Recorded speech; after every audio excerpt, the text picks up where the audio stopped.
Fala aí, Padawan, tudo bem? Pedro Paulo aqui, mais uma vez para estar com você nesse nosso momento de pensarmos juntos, pensarmos alto, né? Para o nosso segundo dia de desafio, ainda daquelas perguntas que foram colocadas por vocês lá no Instagram, né? Dúvidas, questões, tanto de filosofia como teologia, algumas de literatura, para que a gente pudesse estar dialogando, pensando alto juntos. E a pergunta de hoje, uma pergunta de teologia, é um tema que é super interessante, sobretudo para aqueles que professam a fé cristã, né? Chegou até mim a pergunta: ei, mas o que é a comunhão dos santos? Pois bem, antes de começar a responder, propriamente falando, desse artigo da fé cristã, sobretudo da fé cristã católica, quero deixar claro que a fonte de pesquisa para esse nosso vídeo é o Catecismo da Igreja Católica. Por favor, não ria de mim por causa do livro ser um pouco mais antigo, né? Eu tenho até algumas versões mais atuais do Catecismo, mas é porque essa versão foi a minha primeira versão do Catecismo, foi o meu primeiro Catecismo dessa edição nova, já amarela, né? Meu primeiro Catecismo de verdade. Era bem grande e era preto, né? Era uma outra edição. Só que esse aqui, como é o Catecismo que eu tenho há mais tempo, além do texto oficial daquilo que é a doutrina da fé da Igreja, ele tem alguns comentários meus, né, notas e referências que o Catecismo não traz, às vezes, de outros santos, outros comentários, que podem enriquecer o nosso diálogo, por isso que geralmente eu utilizo esse aqui. Então, só para você saber, a fonte de pesquisa está aqui. Eu vou colocar aqui no vídeo os parágrafos que correspondem a essa noção de comunhão dos santos, só para que você possa estar ciente daquilo que a gente está discutindo. Antes de continuar, não esquece de se inscrever no Pensando Alto, né? Esse canal ele foi feito para você, para que a gente possa pensar juntos, né? Ativar a notificação para você saber sempre que chegar um vídeo novo aí no canal e já deixar o teu joinha, o teu gostei no vídeo, porque isso ajuda bastante o canal. Pois bem, vamos lá. Antes da gente poder entender a formulação completa, o que é a comunhão dos santos, vale a pena a gente entender duas coisas: o que é comunhão e o que é santidade. Pois bem, a palavra comunhão ela tem diversas origens. Para esse sentido que nós estamos investigando, que é o artigo 9º do Credo, está aí uma coisa interessante, é falar do símbolo dos apóstolos, né? Do Credo ou símbolo dos apóstolos. Se você não lembra o que é o símbolo dos apóstolos, se tem curiosidade para saber o que é o símbolo dos apóstolos, deixa aí nos comentários debaixo desse vídeo, olha, eu não lembro, olha, Pedro, dá uma esclarecida, ou faz um vídeo sobre isso, e aí quem sabe a gente acrescenta também essa explicação, esse acréscimo sobre o que é o símbolo dos apóstolos, valeu?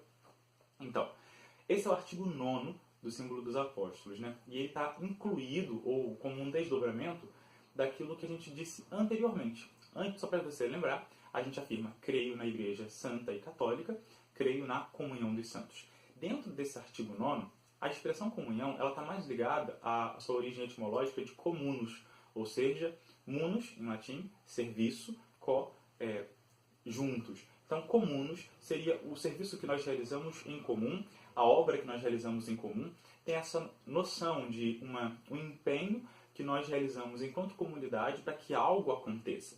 Então, esse é o primeiro sentido da expressão comunhão. Aqui.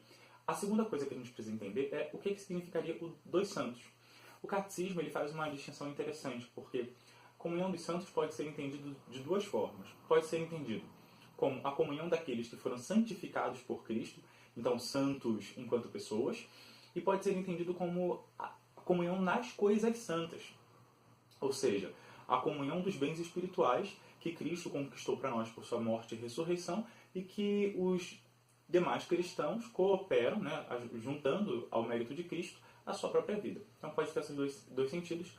Só para te lembrar, a palavra santidade significa separado, aquilo que foi consagrado, aquilo que foi separado para Deus, né, tirado das coisas vulgares do mundo e reservadas para Deus. Então, o que é a comunhão dos santos? A comunhão dos santos nada mais é do que um desdobramento da experiência do ser igreja. Você vai lembrar que quando nós falamos da Igreja Católica, a igreja ela não está presa àquilo que nós visualmente enxergamos dela. A igreja não é só templo, né? E não é só a instituição que nós vemos nesse mundo. A igreja ela tem 3 dimensões. A igreja militante, que é essa dimensão com a qual nós lidamos, que é a dimensão daqueles que peregrinam nessa vida rumo à pátria celeste definitiva, que é o céu.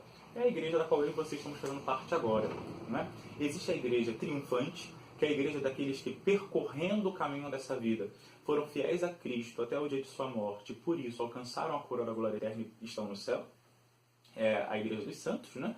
E existe a igreja padecente, que é a igreja daqueles que, terminado o período dessa vida, né, o transcurso dessa vida, foram até o julgamento, mas ainda não se encontram plenamente purificados e por isso agora estão no purgatório, aguardando as nossas orações e sacrifícios por eles, bem como também purificando-se dos seus pecados em vista de alcançarem a visão plena de Deus, que é a vida eterna no céu. Outra coisa que é legal você saber, o purgatório ele não é uma fase intermediária entre o inferno e o céu. O purgatório ele já é uma antessala do céu. Significa que aquelas almas que estão no purgatório, elas já foram julgadas e vão para o céu. Só que elas ainda não estão completamente purificadas para entrar na vida eterna do céu. Então elas passam por esse processo de purificação no amor para chegarem à perfeição e aí poderem entrar no céu. Ok? A comunhão dos santos, então, seria a comunhão dessas três dimensões de igreja, que é a única igreja de Cristo, que forma o seu corpo místico, como nós vemos lá nas cartas de Paulo, sobretudo na carta aos Coríntios, capítulo 12. Como um corpo, tudo aquilo que acontece com um dos membros afeta e reflete nos outros, não é? Então, Santa Teresinha vai dizer que quando uma alma se eleva desse mundo em santidade, o mundo inteiro se torna mais santo. Bem como, quando uma alma se afasta de Deus e o ofende cometendo pecado, o mundo inteiro jaz um pouco mais escuro. Isso é a comunhão dos santos. É o fato de que, por fazermos parte de um mesmo gênero humano, tudo aquilo que nós fazemos de graça, tudo aquilo que nós fazemos de amor, tudo aquilo que nós fazemos por fé e esperança, tudo isso que a graça de Deus nos impulsiona, faz com que a humanidade possa receber frutos de graça e santidade. Bem como tudo aquilo que nós fazemos que nos afasta de Deus, faz com que a humanidade experimente também o dissabor, não é? E a angústia causada pelo pecado. A comunhão dos santos é a comunhão nos bens espirituais que nós damos para a eternidade. Se forem bens espirituais de santidade, o mundo se torna cada vez mais santo. Se forem bens espirituais de pecado, o mundo se torna cada vez mais caótico e desordenado, como é próprio do pecado. A comunhão dos santos é essa participação nos bens espirituais que uns temos com os outros.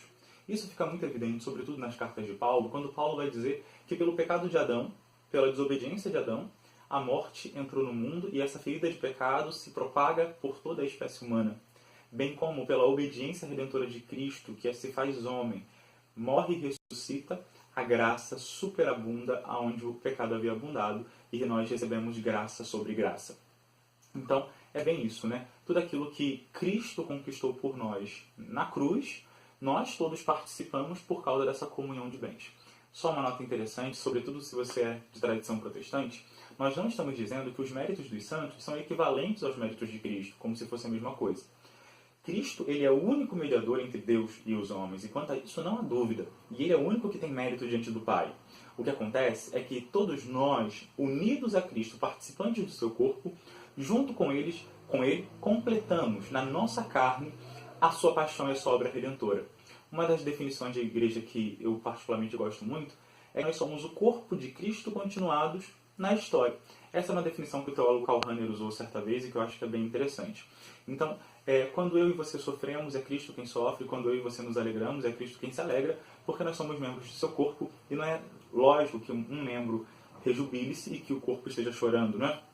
Quando um membro se rejubila, todo o corpo se alegra. Quando o membro sofre, todo o corpo sofre junto. E é isso que é a comunhão dos santos. O fato de nós estarmos unidos. Espero que você tenha gostado desse vídeo. Espero que ele tenha sido útil. Deixa aí os teus comentários, nos comentários, as tuas dúvidas, as tuas questões. E à medida que a gente for podendo, eu respondo nos próprios comentários. Ou quem sabe, até no próximo vídeo. Tá certo? Paz e bem.